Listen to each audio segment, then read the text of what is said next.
Hello again from not so sunny Northwest Pennsylvania.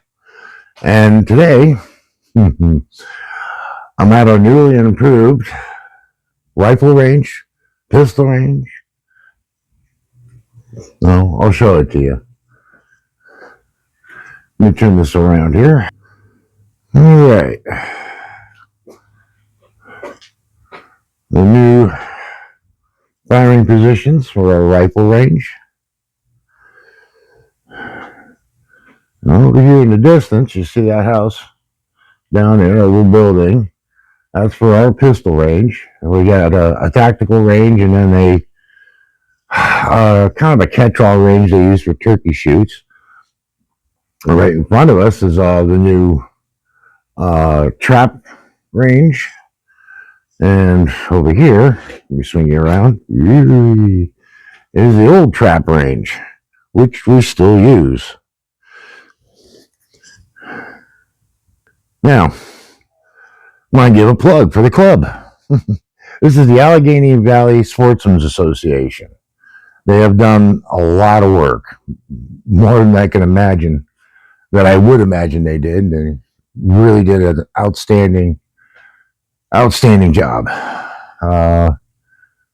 It's a Saturday morning, and there isn't too many people here, which happens a lot. Sunday, this place is crowded. We got the youth trap league. We got the old dudes out here shooting trap. Coming on to deer season, so we're going to be getting a lot more people out here sighting in their hunting rifles. At least I know I used to, when I was hunting this time of year, I used to get my blood pumping. It still does to some extent, especially when it comes to muzzle loading. And, well, that's what we're doing today. Finally getting around to, let me get over here, getting around to the Hopkins and Allen buggy rifle. Finally. Now, some of you may know, some of you may not. Hopkins and Allen was a gun company, because they're not in production anymore. Sadly, I wish they were, because I love these things. They were taken over by Numeric Arms, or Arms Gun Parts Incorporated now, whatever it's called. And they took over production of these guns for quite a while through the 70s and what have you. This is an early model. I just want to point it out. The early models have right here is a wedge that holds the barrel through the breech plug. It also has a completely round receiver, or whatever you want to call it, receiver. Other than that, there isn't too many differences between the older production guns and the newer ones. The new ones are flat-sided and have set screws. And if you remember my other video of the 45 caliber Hopkins Allen that I have, that's a later production, and it has the set screws and the flat-sided receiver.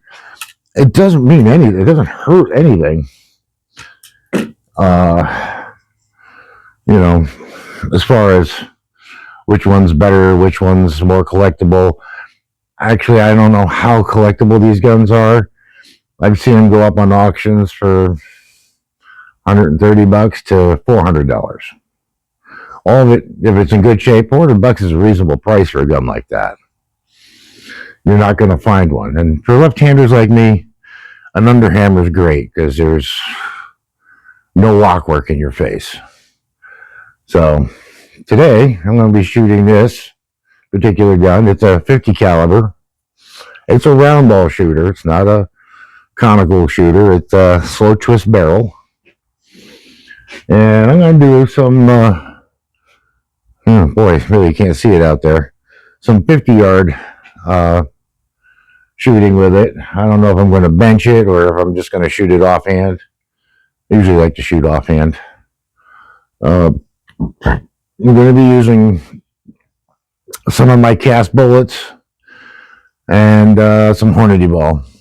I'm also using Pyrodex this time. I rarely use Pyrodex. Uh, I tried it in my 45 underhammer, and it worked fine. Gun stayed a little cleaner. And I wanted to try Pyrodex because right now black powder is really hard to get your hands on, and what you can find is super expensive. So I was like, you know what? I'll try for my percussion guns. I'll try Pyrodex. I'm actually using Pyrodex P, which is probably a little finer. Normally at 50 caliber, you'd use like Pyrodex RS. I only have a little bit of that. A friend of mine gave me a while back. Quality on it's still good. You know, it still goes bang. But I didn't have a lot of it, and I kind of use that Pyrodex RS for reloading shotgun shells or for doing 45-70s. If I don't feel like shooting smokeless loads, mostly I shoot smokeless, obviously, out of my, not obviously, but being realistically, out of my Marlin, I shoot smokeless loads. I don't need to follow that gun with black powder. But out of my trapdoor, I will shoot black powder loads. It just seems to be more fitting. So, let me get set up here and we'll take a few shots and see how she does. Oh, sorry for the weird camera angle, but loading procedures for most people, if you've done this before, then you don't need me telling you how to do it. But just for safety wise, I usually try to go over some of this. Never load from the flask or the powder horn or the can. Always use a separate measurer. And I'm trying 60 grains of Pyrodex P. I've already cleared the breech by firing a few percussion caps to dry it out, make sure there's no oil in the percussion, inside the nipple or anything. On traditional side lock guns, you usually do a couple because you have a channel that goes between where the nipple is to where the main charge is in the barrel, and you want to make sure that's all clear. On this gun, it goes directly into the powder charge, which is kind of like an inline, modern day inline. The fire from the primer goes straight into the powder charge. So, a short starter. Yeah, there we go.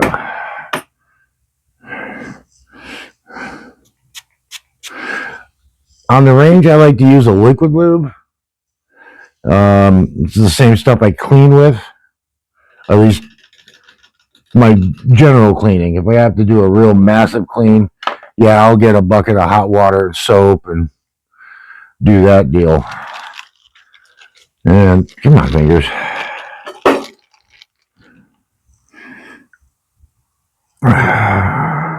So, there we go. Come on, get a little centered.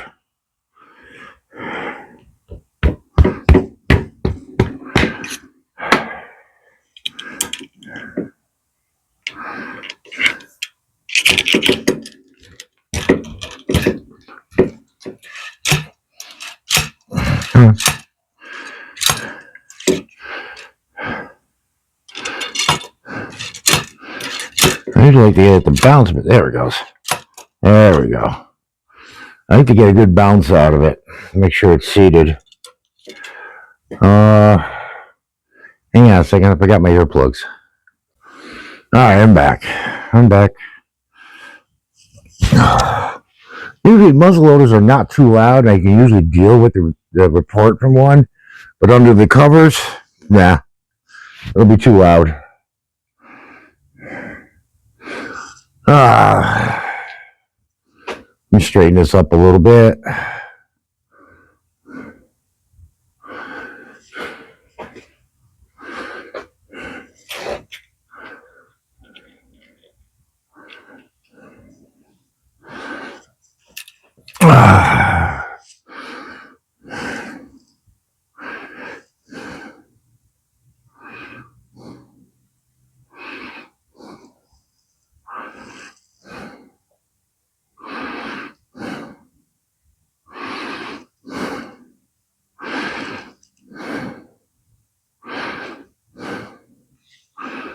come on.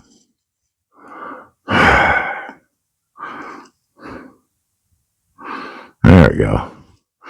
This gun's a little finicky. The nipple on this is a little smaller than a number 11 cap, so you got to pinch it a little bit, otherwise it just drops right off. My other one, the 45, the nipple's a little large, so you got to kind of cram it on, push it on a little. I use a wooden dowel to seat it. Well, let's take the first shot. It's usually not always that good.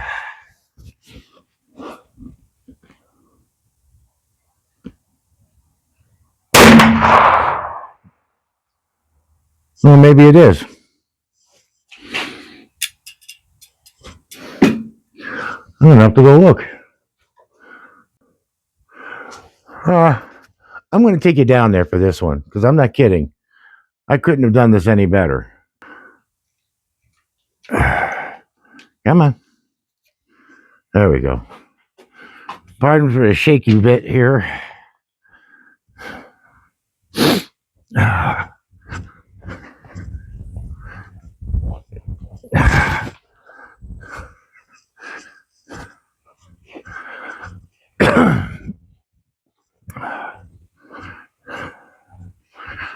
I know, making you follow me all the way down here. But, well, when I surprised the hell out of myself,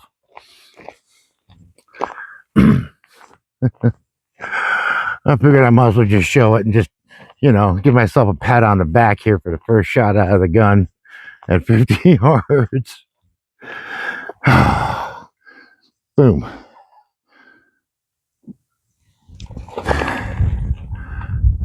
Now, did I mean to do that? Yeah. Can I do it again?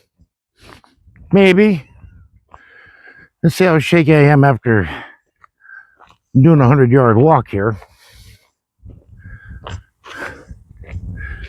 And I haven't been out, aside from the little part-time job that I do to get me out of the house. I haven't been moving around much this past month or two. So I'm going to huff and puff a little bit.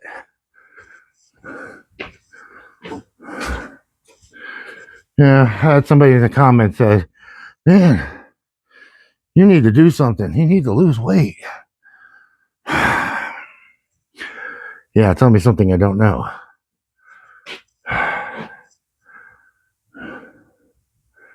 As far as looking pale, I haven't been riding much, so I don't get a lot of sun once it's out doing something like this. So, let me load up and try some more. All right, I'm going to take my next shot. I'm going to leave the camera. This is about as good a magnification as I can get. I'm going to take my next shot and see if there's if you can see something, or I don't know. But here we go.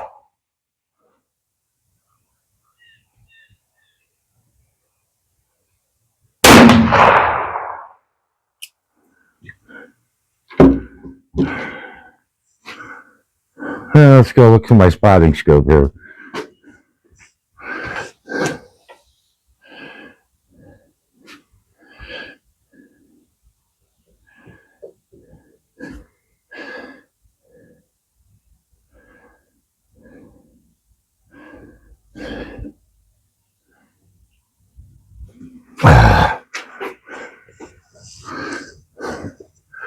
That shot was, let's see if I can do it here. Where's my,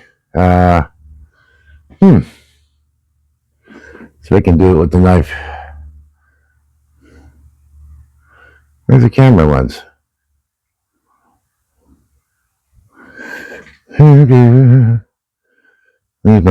It's like, whoa. Boy, I can't get steady. Right here on the bottom of the black. Okay, stop at the shaky jokes. Let's kind of hard to do that. I'm holding out at arm's length in front of the camera or phone or whatever. But it's in the black. It's 6 o'clock in the black. That's minute of deer heart accuracy. And I don't know. I've taken shots further than 50 yards on deer, obviously. Again, I say obviously, it's not exactly right. It's not obvious, but truthfully, I have taken shot on deer at 150, 160 yards ballpark, and play shots on them. This particular gun, this Hopkins and Allen buggy rifle, I used in heavy cover, so I don't think I took more than an 80-yard shot with this gun. It's kind of sighted somewhere in between 50 and 100 yards. I pretty much hold it at 6 o'clock at 50, and let me turn around here. It's 6 o'clock at 50 yards and pretty much dead on at 100 yards. So where my front sight sits at 100 yards is where the bullet should land. That's how I sighted this gun in years ago. And to make elevation changes on this gun was kind of easy because it has a somewhat adjustable rear sight. You just turn a little, let me show you. You turn a little screw right there, and now it'll raise or lower the rear sight. To set the windage, you got a little, hit that a little bit, tap it one way or the other, and the front sight is your typical little Partridge, not quite barleycorn, but a Partridge style sight. And that's all I've ever used for years. Sometimes in fall, I'll paint the backside of a sight with like white or something like that to help it stand out. But most of the areas I hunted in with this gun in New York, I really didn't need to do that. So now, somebody may ask, or I've had people ask me in the past, not so much on this forum, but at the range and stuff, is how do I come up with a load for at least a starting point for a particular gun? And my rule of thumb is I take the bullet weight of the gun. So if it's 50 caliber, I think they're about 140, 170, something like, I can't remember what it was. I think it was 140 grains. I think that's what they were. Just a standard round ball. And I'll take that measurement and pretty much cut it in half. So you would say, okay, it's 170 grains, so, what's half of 170? So you come up with in this case was like 80, or sorry, 70 grains would have been my starting point. Just wanted to jump in here real quick. Misspoke. 50 caliber round ball is 170 grains, so a good starting point would have been 85 grains. I don't know what I was thinking, but I just had to double check everything, and 140 grain is the 45 round ball, so that you got that. So sorry about the screw up there, and now back to the program. For like a 50 caliber. This is for round ball only, not for conicals, because everything changes when you get to a conical. Because the bore diameter and the bullet, don't always match up. You can have a 50 caliber that's 300 grains, where my 62 caliber is 320 grains. So that's how I come up with my starting point, and then I'll add or subtract from there depending on group size. So why did I pick 60 grains for today? Because I've never shot Pyrodex in this before. And I was pretty much just guessing, sort of educated guessing, as educated as I can be. If I normally shot 70 grains of 2F in this gun, if I was going to switch to 3F, I would subtract 10 to 15 grains. Well, I usually do things in tens, so it would have been 10 grains less. So, okay, if I shot 70 grains, I would be shooting 60 grains of um, 3F black powder. And Pyrodex P is supposed to be a 3F equivalent.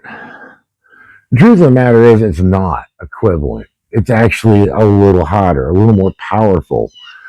Uh, the ignition point on Pyrodex is much higher than it is for black powder.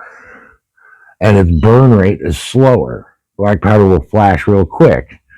So under compression, it's faster, okay? Pyrodex is slower burning. And the easy way to do it is you just take a line of that stuff, lay it out on the ground, put 3F next to Pyrodex P and light them both, and you could time it. You could see, just visually see that the black powder will burn up real fast, whoosh, gone, and the Pyrodex will kind of fuse off a little bit. It's still pretty quick, but you can actually see the flame front travel. So you get more pressure out of Pyrodex than you do out of black powder.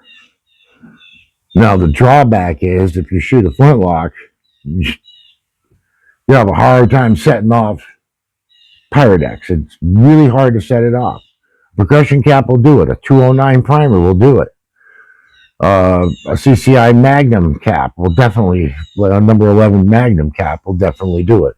I'm just using standard CCI caps, and they ignite it just fine. There's no hang time. At least none that I noticed. There's 2 shots, and I really had, the gun felt pretty instantaneous, almost like shooting a cartridge gun.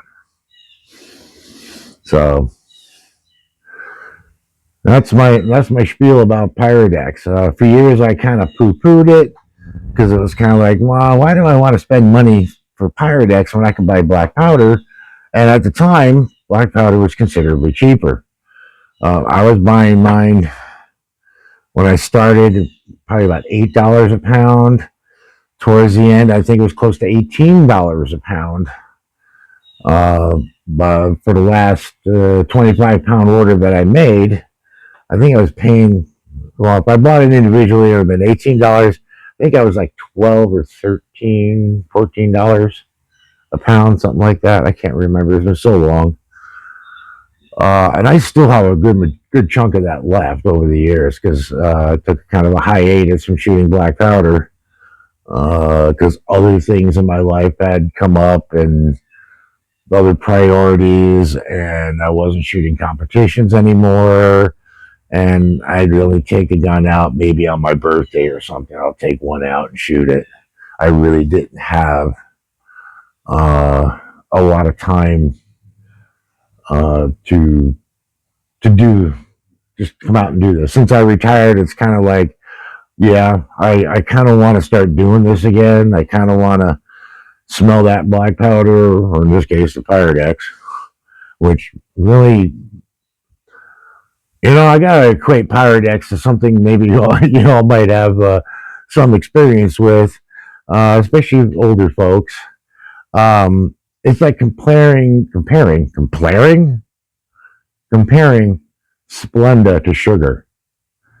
Yeah, it's sweet, but it's not the real thing. So this is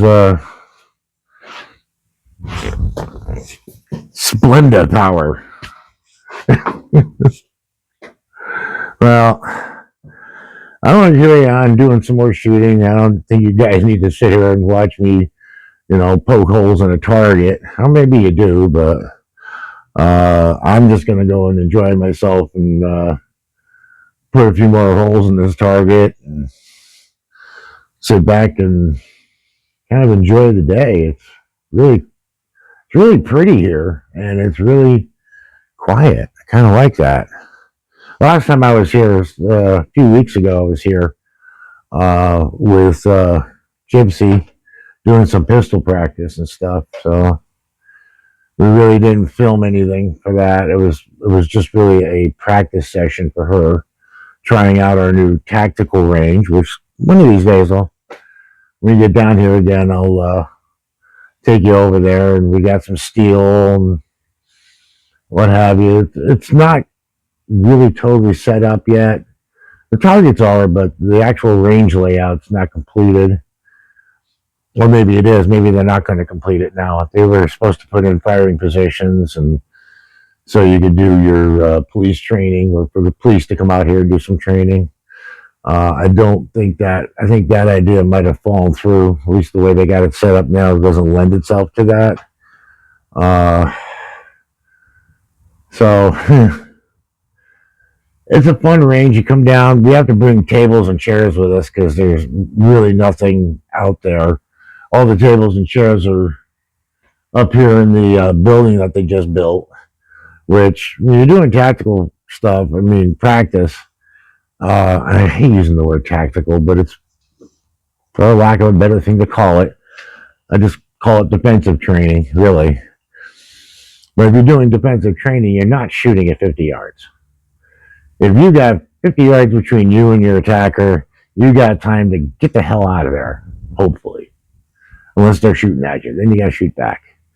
So do train at 50 yards. Do some, anyway. But that's another subject for another day. Anyway, folks, hope you enjoyed this. If you did, hit the like button. If you didn't like it, hit the dislike button. I'm not going to ask you to like, share, and subscribe and all that stuff. Yeah, maybe you can, maybe you won't. I do this for me. I do this for the people that have subscribed, that seem to be interested. And anyway, enjoy your day and go do some fun shit.